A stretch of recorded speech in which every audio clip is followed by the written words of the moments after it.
O novo presidente da Frente Parlamentar pelo Livre Mercado, senador Carlos Portinho, disse em entrevista a O Antagonista que a liberdade do cidadão de ir e vir no Brasil está comprometida pela falta de segurança e pela leniência do judiciário. Segundo Portinho, a Frente Parlamentar está trabalhando numa grande proposta de um grande pacote de segurança. Vamos acompanhar a entrevista. Estamos aqui com o senador Carlos Portinho, novo presidente da Frente Parlamentar pelo Livre Mercado. Senador, muito obrigado por ter aceitado participar da entrevista. Começo perguntando para o senhor quais temas e quais propostas a Frente Parlamentar vai priorizar nesse período que o senhor estiver como presidente. Certamente a liberdade, a começar pela liberdade de expressão do cidadão, né, que está muito ameaçada, não só por alguns atos do Poder Judiciário, mas, por exemplo, também no setor privado, porque ela se espalhou, né, essa sensação de medo, de receio do que falar e sobre o que falaram. Ontem, 6 jornalistas da ESPN, canal Disney, foram censurados e demitidos, né, do programa esportivo em que eles repercutiam uma matéria de uma outra revista acerca do presidente da CBF. Então, a gente vê que a liberdade de expressão ela está há muito ameaçada. Certamente, a liberdade do cidadão também de ir e vir, que está comprometida pela violência, pela falta de segurança e pela falta de propostas e uma leniência do Poder Judiciário, que diz que a polícia prende mal e o Poder Judiciário é solto, mas a gente também viu recentemente o caso de pessoas que esquartejaram, né, uma vítima e já estão, por decisão da justiça, soltas, enquanto outras que, por um batom, né, continuaram muitos anos presos. Então, a violência está nas cidades e ela inibe o direito sagrado de ir e vir das pessoas. E a Frente Parlamentar, ela apresentou a mim, né, a gente está trabalhando numa proposta de um grande pacote de segurança. Conversei ontem com o senador Flávio Bolsonaro para que a gente possa apresentar na Comissão de Segurança Pública e que seja uma proposta, e será, da Comissão de Segurança Pública. Ela envolve diversas questões que têm dificultado a liberdade também de empreender, do empreendedor. E nós, na Frente do Livre Mercado, defendemos a livre iniciativa, né, e a concorrência, e hoje, em diversos setores ameaçadas pelo crime organizado. E, certamente, a livre iniciativa e a concorrência, a liberdade de empreender, menos Estado, né, permitindo que o empresário possa desenvolver o seu negócio pequeno, médio, grande, sem dúvida nenhuma, um dos pontos centrais da nossa atuação na Frente do Livre Mercado. Recentemente, a Frente Parlamentar lançou a chamada Casa da Liberdade, né? Eu queria que o senhor explicasse o que é esse espaço, né, e como ele vai contribuir aí para a atuação da frente. As grandes frentes parlamentares no Congresso, elas possuem sede própria.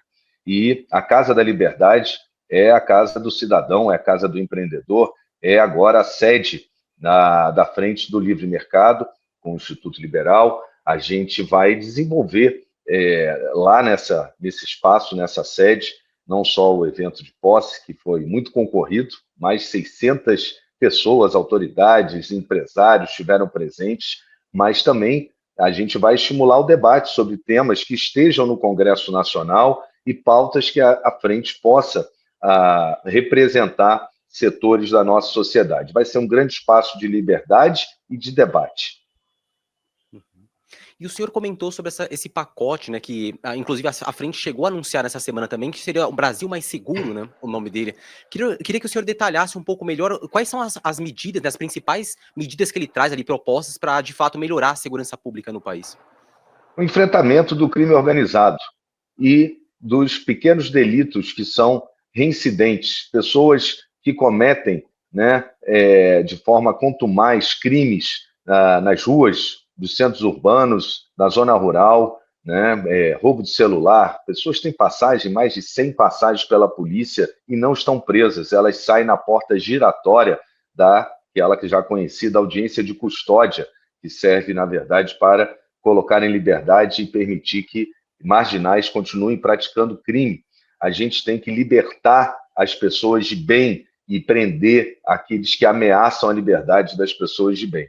A proposta, ela visa justamente essa contumácia né, para que essas pessoas continuem presas, ela se destina a enfrentar a questão também do furto de gás, de combustível, ela quer enfrentar, do ponto de vista macro, né, as facções criminosas. É impossível que chefes de facção criminosa sejam beneficiados com penas tão brandas, né, que rapidamente eles voltam a cometer outros crimes na sociedade. Basicamente, e o mais importante, além do roubo de carga e de outras questões, são as facções criminosas. E buscar que haja penas mais rígidas e o Poder Judiciário cumpra com seu papel de garantir para as pessoas de bem o mínimo de segurança. A nossa polícia, os nossos policiais, todas as forças, são heróis. Eles colocam o peito na frente para que você e eu, quem nos assiste, possa trabalhar.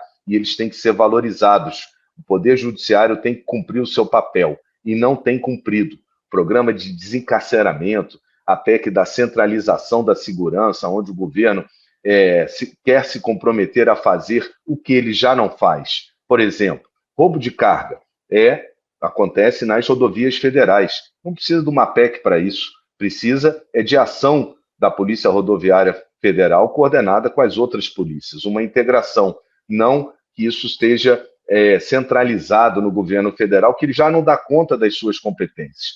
Por exemplo, a invasão e o domínio da narcomilícia sobre conjuntos de habitação popular. Minha Casa Minha Vida. Eu fui secretário de habitação da cidade do Rio, aliás, o que mais entregou unidades habitacionais na história, e eu conheço a fundo isso, né? Esses conjuntos, eles são financiados com recursos da Caixa Econômica, recurso federal. Você não precisa de uma PEC para dizer que a Polícia Federal, até pelo envolvimento da narcomilícia em todo o território, de facções nacionais em todo o território nacional, não precisa de uma PEC para dizer que a Polícia Federal ela tem a competência para agir sobre isso, sobre os recursos federais que estão sendo capturados, patrimônio por essas facções, né?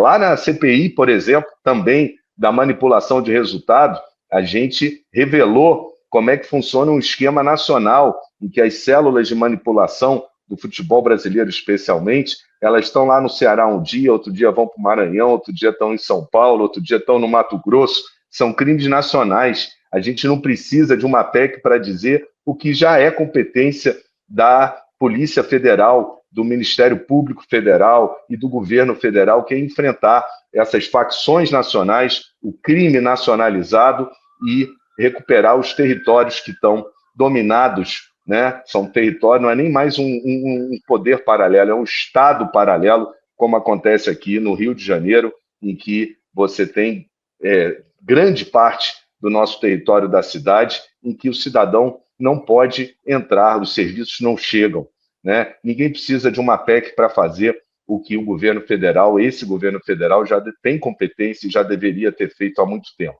né? Será mais ineficiência. Eu confio mais nas polícias do meu estado, de Goiás, de São Paulo, com o DERIT, que vem fazendo um excelente trabalho, né, do que nesse governo que já deveria estar enfrentando temas que ele traz numa PEC, mas que são próprios e que ele não tem a capacidade e a eficiência em resolver. E esse pacote de medidas para a segurança pública da Frente Parlamentar, ele é composto por diferentes proposições, são diferentes projetos, ou seria apenas um projeto? É um projeto que enfrenta diversos mazelas da nossa segurança pública, né? Tanto no que toca às penas brandas, que têm permitido esses marginais estarem de volta na cena do crime, quanto também enfrentando as facções criminosas, os seus cabeças, e principalmente buscando dar mais segurança ao cidadão. O pacote é um pacote extenso, a gente, inclusive, nesse momento está fazendo uma pesquisa para tentar correlacionar alguns outros projetos isolados, né, para trazer para dentro dos temas que a gente já está tratando, tentar ordenar, porque o que hoje a gente vê no Brasil, no Congresso especialmente, é que há muita iniciativa, né, legislativa, mas elas são esparsas, a gente precisa consolidá-las, né, até porque isso vai até facilitar o trabalho legislativo, né? Muitos senadores, no meu caso, que cuido do Senado como senador, líder do PL, tem diversas propostas sobre o mesmo tema. Então, a gente está apresentando uma proposta matriz, digamos assim, e agora está na fase em que a gente vai reunir outras propostas que já tramitam, buscar o melhor texto, e eu espero apresentar agora no mês de maio à Comissão de Segurança Pública, para que seja uma proposta da Comissão de Segurança Pública a partir da iniciativa da Frente do Livre Mercado.